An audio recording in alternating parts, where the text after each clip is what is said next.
Very logical day everyone, welcome to G quiz. इस G quiz में हम discuss करने वाले हैं 1 जून के जो भी क्वेश्चंस हैं, जो भी पॉसिबल क्वेश्चंस बन सकते हैं करंट अफेयर्स से, वो हम यहाँ पर डिस्कस करने वाले हैं। स्टार्ट करते हैं आज के क्वेश्चंस। पहला क्वेश्चन है, IIT Madras to set up its first international campus in which country. IIT Madras अपना पहला इंटरनेशनल कैंपस जो है एस्टेब्लिश करने वाला है, तो किस कंट्री में एस्टेब्लिश किया जाने वाला है? ऑप्शन है नाइजीरिया, तंजानिया, स्विट्जरलैंड और सिंगापुर। तो तंजानिया जो कि एक अफ्रीकन कंट्री है, यहाँ पर स्टैब्लिश होने वाला है आईआईटी मद्रास का फर्स्ट इंटरनेशनल कैंपस। तो याद रखना है आपको, फर्स्ट आईआईटी मद्रास का जो इंटरनेशनल कैंपस है वो तंजानिया में स्टैब्लिश होने वाला है। सेकंड क्वेश्चन है, as per recent news, India's GDP growth accelerated to 6.1% in the January to March. First quarter जो है 2023 का, इसमें जीडीपी ग्रोथ जो रही है इंडिया की वो रही है 6.1%, lifting the economies uptick in 2022-23। Which of the following is not one of the key engines of the GDP growth. GDP growth जो होती है उसके चार इंजन्स होते हैं, चार मेजर इंजन्स होते हैं, तो कौन इसका पार्ट नहीं है? ऑप्शन है private final consumption expenditure, government final consumption expenditure, gross fixed capital expenditure और net imports.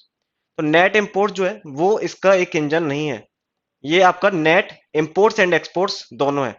Net import and export, ये इसमें इसका एक इंजन है और पिलर है। इसके बारे में डिटेल में हम देख लेते हैं। तो पहला जो है आपका प्राइवेट फाइनल कंजप्शन एक्सपेंडिचर, इसका मतलब क्या होता है? ऑल दी मनी इंडियंस, जो पीपल है इंडिया के, वो स्पेंड करते हैं फॉर देयर प्राइवेट कंजम्पशन। तो ये आपका प्राइवेट फाइनल कंजप्शन एक्सपेंडिचर, ये एक पिलर है, फर्स्ट पिलर। सेकंड पिलर है इसका government final consumption expenditure, government जो स्पेंड करती है ऑन इट्स करेंट कंजम्पशन। तो ये आपका इसके अंदर आता है गवर्नमेंट फाइनल कंजप्शन एक्सपेंडिचर, जो कि सेकंड पिलर है, सेकंड इंजन है। थर्ड इंजन जो है वो है ग्रॉस फिक्स्ड कैपिटल एक्सपेंडिचर। तो जो भी एसेट डेवलपमेंट करने के लिए एसेट डेवलप करती है गवर्नमेंट, उसके लिए जो भी एक्सपेंडिचर कर रही है, इन्वेस्टमेंट कर रही है, वो इस कैटेगरी के अंडर आता है और ये थर्ड इंजन है। और फोर्थ इंजन जो है वो है net effect of exports and imports. Exports क्या है? What foreigners spend on our goods. हमारे जो गुड्स हैं, हमारा जो प्रोड्यूस गुड्स है, उन पर जो भी फॉरेनर्स हैं स्पेंड कर रहे हैं, वो इस कैटेगरी के अंदर आता है एक्सपोर्ट्स। और इंपोर्ट्स जो है what Indians expand on foreign goods. तो इसका जो नेट एक्सपोर्ट और इंपोर्ट है, ये भी एक इंजन है जीडीपी ग्रोथ रेट का। तो ये चार मेजर इंजन है, ये आपको याद रखने हैं। अगला क्वेश्चन है, how is GVA gross value added defined. GVA एक मेथड होता है जीडीपी को कैलकुलेट करने का। इंडिया की जो जीडीपी है, नेशनल इनकम है, उसको कैलकुलेट करने के लिए जीवीए मेथड का यूज किया जाता है। तो जीवीए मेथड है क्या? ऑप्शन है total value of goods and services produced in a country, तो ये तो जीडीपी होता है। The output produced after deducting the intermediate value of consumption, the total revenue generated by a company or industry, the net income of individuals in a country। तो इसका जो B option है, the output produced after deducting the immediate intermediate value of consumption, जो है वो GVA के अंदर आता है। यदि हम मैथमेटिकली बात करें तो जीवीए का फॉर्मूला क्या होता है? GDP plus subsidies.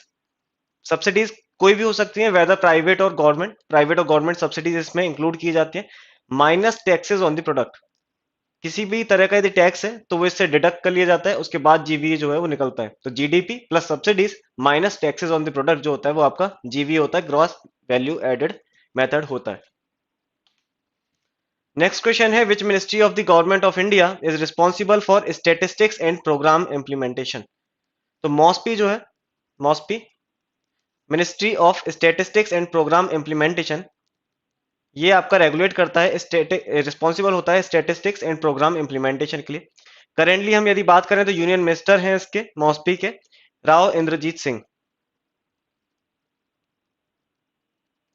Rao Inderjit Singh जो है वो करेंटली यूनियन मिनिस्टर हैं of MoSPI, ministry of statistics and programme implementation. Next question है, when did the Indian government pass the order to merge NSSO national sample survey office with CSO central statistics office to form NSO. NSSO और CSO का merger कर दिया गया था और ये बन गया था एनएसओ, नेशनल स्टैटिस्टिकल ऑफिस। तो किस ईयर में ये किया गया था? ये मर्जर किस ईयर में किया गया है? तो 2019 23 ऑफ मई को आपका मर्जर कर दिया गया था एनएसएसओ और सीएसओ का, और फाइनल जो अथॉरिटी बन गई है वो है एनएसओ, नेशनल स्टैटिस्टिकल ऑफिस। तो ये याद रखना है कि मर्जर कब किया गया था, 2019 में गया था, और जो अथॉरिटी है, अब जो अथॉरिटी है करेंटली वो है आपकी एनएसओ, और ये भी मॉस्पी के अंडर ही वर्क करता है। सिक्स क्वेश्चन है, recently the Shinde Shinde Fadnavis government had decided to rename Ahmednagar district after Ahilya Devi Holkar. Ahmednagar district जो है महाराष्ट्र की, उसका नाम रिनेम किया जा रहा है on the Ahilya Devi Holkar, the queen of Malwa kingdom. Who has the power to rename a city in India at state level. State level पर रिनेम करने के लिए कौन इसका रिस्पॉन्सिबल होता है, कौन इसकी फाइनल अथॉरिटी होता है, किसके पास ये पावर होती है? ऑप्शन है central government, prime minister, state legislators और म्युनिसिपल कॉर्पोरेशन। तो स्टेट के यदि स्टेट लेवल की यदि हम बात करें तो स्टेट लेजिस्लेटर्स के पास में ये अथॉरिटी होती है। किसी भी सिटी, किसी भी स्ट्रीट का यदि नाम चेंज करना है तो स्टेट लेजिस्लेटर्स जो होते हैं उनके पास ये फाइनल अथॉरिटी होती है, उनके पास ये पावर होती है कि वो किसी भी स्ट्रीट या सिटी का नाम चेंज कर सकते हैं, रीनेम उसको कर सकते हैं। अगला क्वेश्चन है, how does the process of renaming a city start. Renaming करना है यदि किसी सिटी का मुझे, तो इसके लिए क्या प्रोसेस होता है, क्या प्रोसेस है इसको फॉलो किया जाता है इसमें?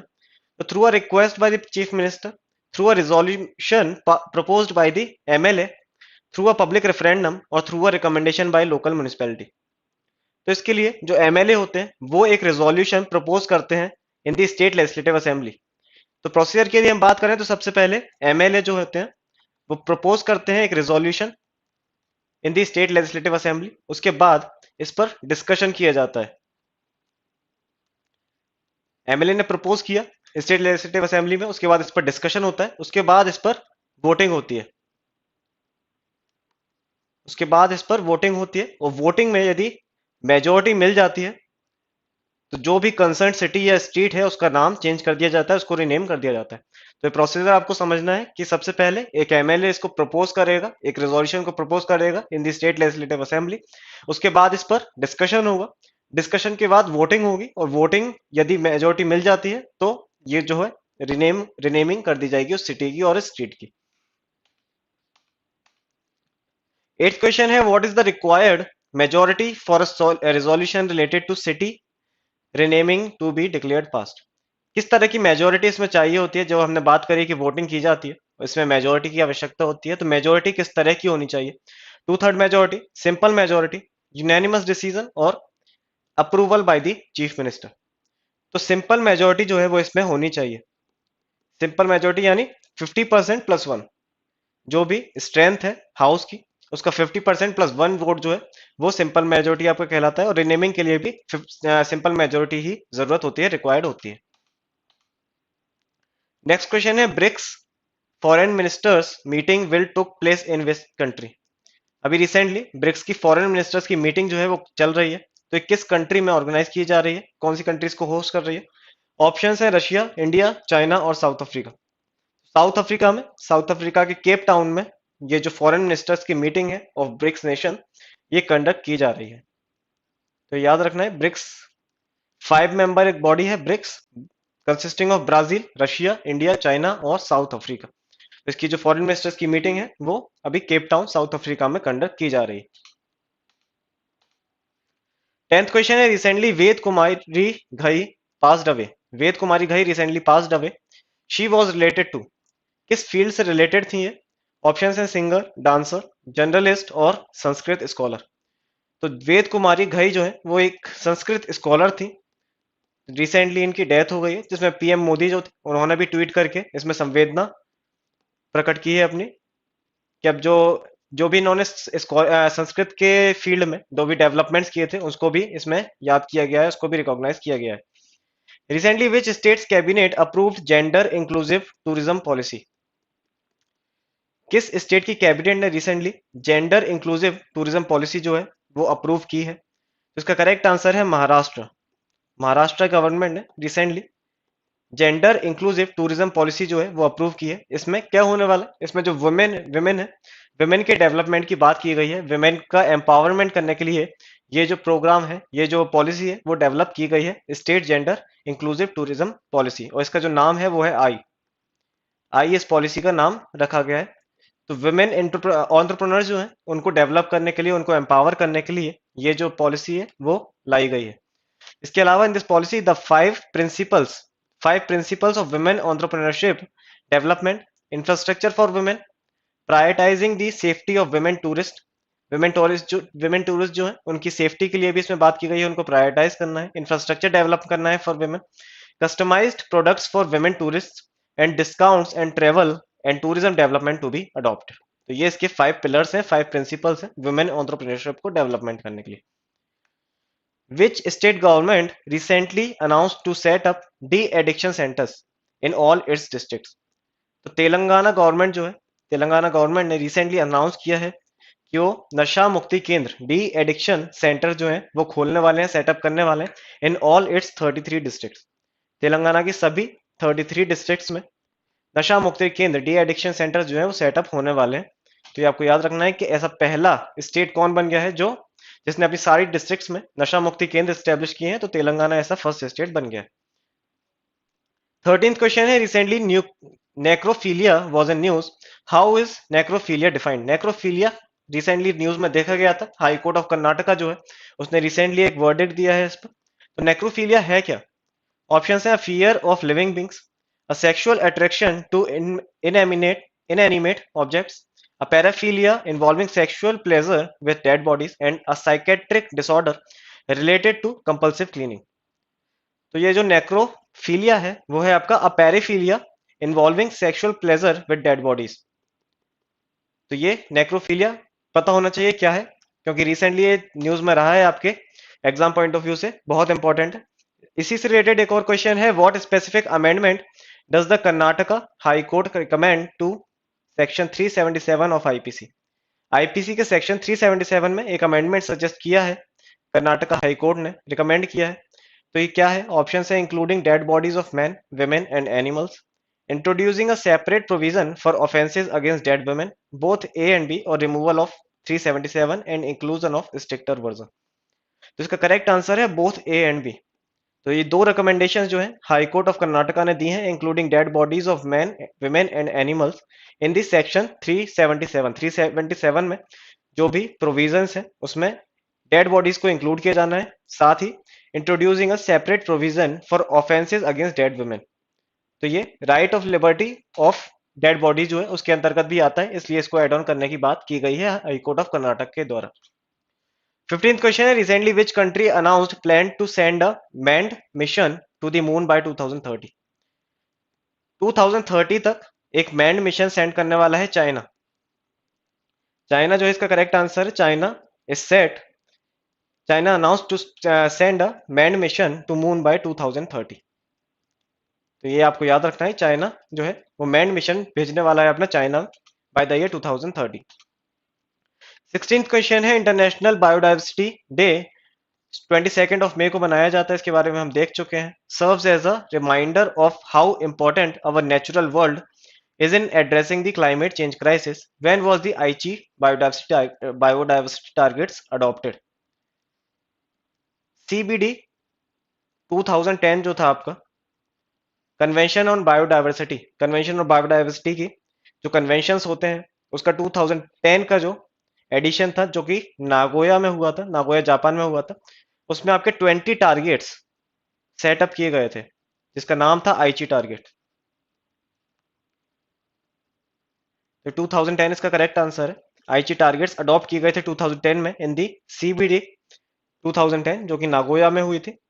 आईची टारगेट्स में है क्या? 20 टारगेट्स हैं इसमें, जिसमें बायोडाइवर्सिटी को डेवलप करने की बात की गई है। 20 टारगेट्स, डिफरेंट टारगेट्स हैं जिसमें बायोडाइवर्सिटी में wild life as well as flora fauna सभी के बारे में बात इसमें की गई है। Recently, who has appointed as the managing director of Solar Energy Corporation of India Limited? Solar energy corporation of India limited जो कि 2011 में एस्टेब्लिश की गई थी, रिसेंटली इसे अप्रैल दिस ईयर में ही इसे मिनीरत्न स्टेटस जो है वो भी दिया गया है।